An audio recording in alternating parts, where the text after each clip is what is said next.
আপনার আমার ভিতরে একটা কোয়ালিটি নিতে হবে, সেটা হচ্ছে উদারতা। বুকটাকে উদার করতে হবে আর তর্ককে পরিহার করতে হবে। কি বলেছি? উদার হতে হবে। কি হতে হবে? উদার। ইমানদার উদার চরিত্রের হবে। ইমানদারের অন্তরটা বিশাল বড় অন্তর হবে। ইমানদারের অন্তরটা তার মুমিন ভাইয়ের জান্নাতে যাওয়ার কারণ খোঁজার তার অন্তরের মধ্যে তবিয়ত হবে। জাহান্নামে যাওয়ার ওইটুকুকে সে বড় করে দেখাবে না। আমার একটা ইমানদার ভাই 2-4 ওয়াক্ত নামাজ কম পড়ে, তার পরিবারে পর্দা পুশিদার কিছু গাফলতি আছে। আমার ভাইটা দাড়িটা এখন পর্যন্ত রাখেনি অথবা ছোট করে রাখে। আমার ভাইটা মাঝে মাঝে মিথ্যা কথা বলে।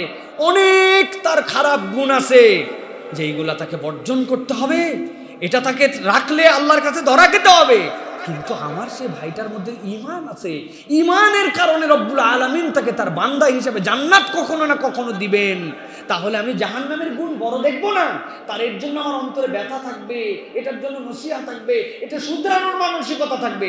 কিন্তু আমার উদার হৃদয়ে ওই ঈমানের কারণে জান্নাতি হিসাবে ওই ভাইয়ের প্রতি আমার ভালোবাসা বেশি থাকবে, তার জন্য আমার বিদ্বেষ থাকবে না। ঠিক কি না?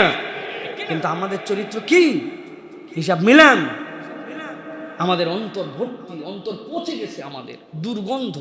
অন্তরের যদি রব্বুল আলামিন দেন নাই, কিন্তু অন্তরে যদি একটা দুর্গন্ধে থাকতো যে কার অন্তরে কতটুকু হিংসা আছে, বিদ্বেষ আছে, অপরের জন্য ঘৃণা আছে, এ অনুযায়ী অন্তর থেকে গন্ধ বেরোবে, তাইলে বাঙালি আমাদের আর একজনের সাথে আরেকজনের কাছে যাওয়ার কোনো সুযোগ থাকতো না। দুনিয়ার কোনো আতর দিয়া এই অন্তর আমাদের পরিষ্কার করার সুযোগ থাকতো না। ঠিক কিনা?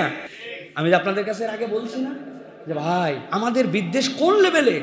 ভাগ্যিস হযরত ওমর ফারুক রাদিয়াল্লাহু তাআলার সময় এই ক্যামেরাগুলো আবিষ্কার হয় না, মোবাইল ক্যামেরা আসে নাই। যদি হইতো ওমর রাদিয়াল্লাহু তাআলাকে বাঙালি দেখাই দিত, হয়তো ওমর রাদিয়াল্লাহু তাআলা স্ট্রিক হয়ে বলছেন মদের বিরুদ্ধে, ইসলামী আইনের পক্ষে, আল্লাহর জিহাদের পক্ষে অনেক কড়া নির্দেশনা দিয়েছেন। আল ওমর ফারুক তিনি সত্য মিথ্যার মধ্যে পার্থক্যকারী। আপনার হয়তো তার কোনো কথা পছন্দ হয় না, আমরা কি করতাম তখন? ফাঁস করে দিব। কিন্তু তুমি নবী করিম সাল্লাল্লাহু আলাইহি ওয়াসাল্লামকে হত্যা করার জন্য তরবার নিয়ে গেছিলে, হ্যাঁ, ওইটার ভিডিও আমার কাছে নাই, পটর করো না, ফাঁস করে দিব একবারে। কারণ তোমার গোপন জিনিস আমার কাছে জানা আছে। তুমি তোমার বোনকে মারছিলে, হ্যাঁ, তুমি এখন আবার নারীবাদী হচ্ছ।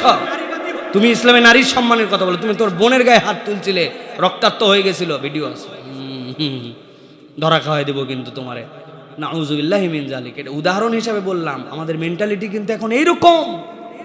আমরা কে কার আয়েবকে, দোষকে প্রকাশ করতে পারি। এটা সাধারণ মানুষের কথা কি বলবেন? যারা আলেম নামধারী তারাই তো এরকম করতেছে। ঠিক কিনা? সাধারণ মানুষ কোথায়? প্রিয় ভাইয়েরা, এই জন্য হৃদয়ের প্রশস্ততা লাগবে। কোন দিক দিয়ে? মুসলমানের আয়েবকে গোপন করে রাখা, মুমিন মুসলমানকে ভালোবাসা আর তর্ককে পরিহার করা। তর্ক যেখানে আমাদের জন্য বিপদের কারণ, সেখানে